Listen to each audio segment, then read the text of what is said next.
How's it going, everybody? Rival Indigo here.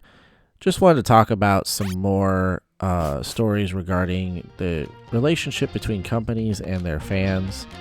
And this time we're talking about Atlus, and the article is from PCGamer.com. It says Atlus is suing fans for reviving its long-dead MMO. So first I'm going to read some of the details, and then I'm going to break down kind of what some of my thoughts are, which honestly is a little bit conflicted. But anyways, the article says, all over the corners of the internet, dedicated fans are keeping their favorite online games afloat. If I ever get nostalgic pain to return to Toontown, an MMO that has been dead since 2013, there are a myriad of faithful and evolved servers I can jump right into. It's part and parcel of our hobby. Unfortunately, it seems Atlus doesn't love these fan revivals quite as much as I do. And he goes on to talk about how basically one of Atlus' games, it's an MMO called Shin Megami Tensei Imagine Online. Yeah, those really long MMO names. Anyways, it says the game's official server is actually shut down in May 2016. So that's about 5-6 years ago at this point. 6 years ago, yeah. And then with revived fan servers cropping up sometime late in 2020. A website that Atlus says is a blatant copy of the original Imagine website was also allegedly operated by Rikuimu? The website seems to be a major pushing point for Atlus, with the suit claiming Rikuimu falsely added its own copyright information alongside the ones for Atlus, Sega, and co-developer Cave Interactive.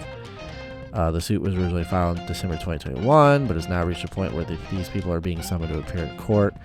And the suit claims the fan server has, quote, caused and will continue to cause irreparable damage to Atlus unless restrained by this court. And they're looking for statutory damages of up to $25,000 per violation of the DMCA, plus monetary relief, including damages sustained by Atlus in an amount not yet to be determined. So there's a little bit more, not much more to this article, but basically there's two sides to this. Number one, and this is not always the most popular viewpoint, but I fully understand the concept of protecting your property. Like, Atlus owns this property. They own the copyrights to it. They own everything about it. It's their product. They have every right to control it and protect their interest in it. I totally get that. However, on the other side, you have to kind of think about the fact of, well, this is a dead game. They shut it down years ago, and they've done nothing with it since.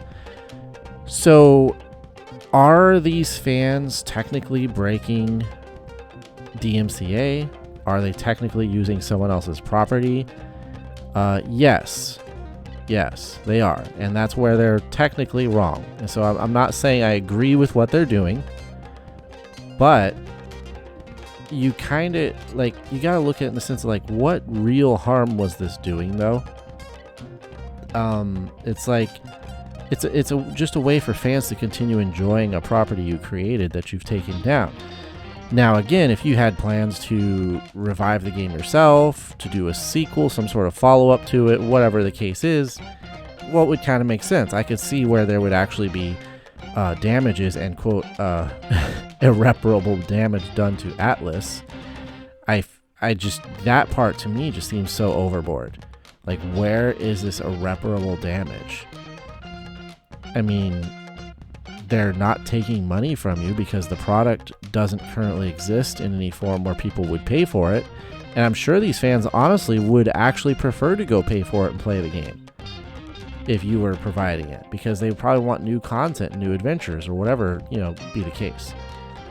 So they're just trying to find a way to continue living this experience that you had created and then took away. So I don't understand where this irreparable damage would be coming from. And then, looking for monetary relief, including damages sustained by Atlus in an amount not yet determined.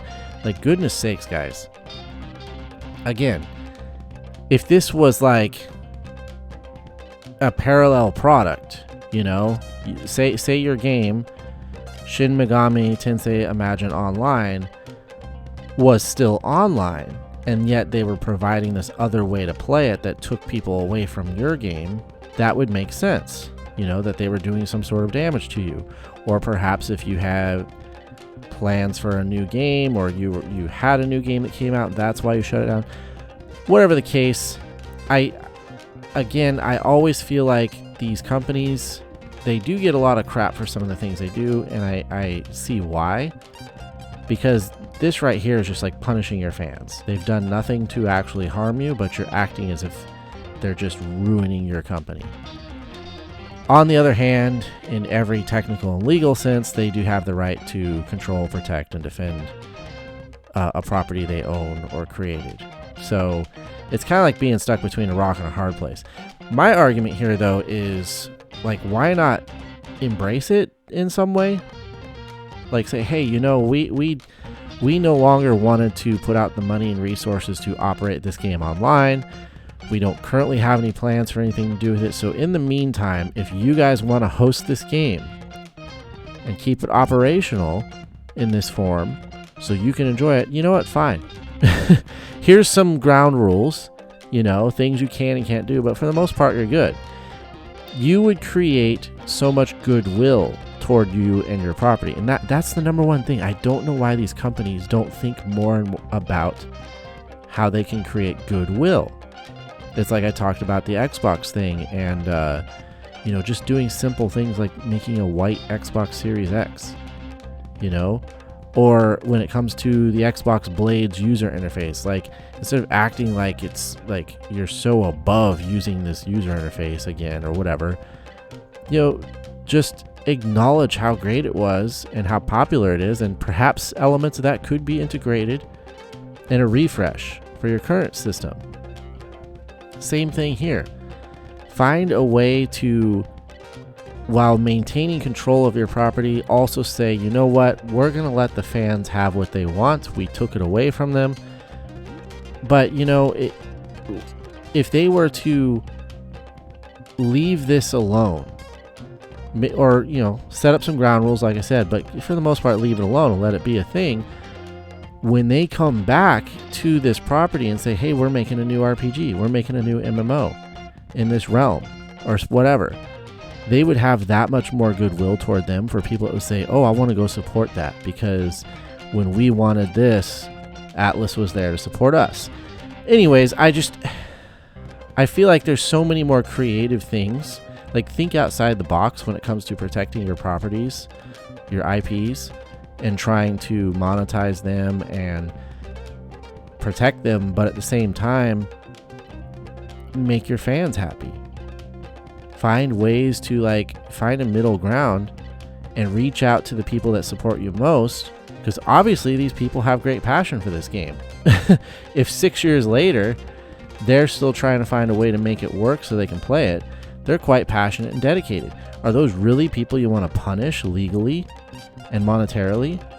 No, find a way to reach across the aisle to these people and say, hey, let's do something with this.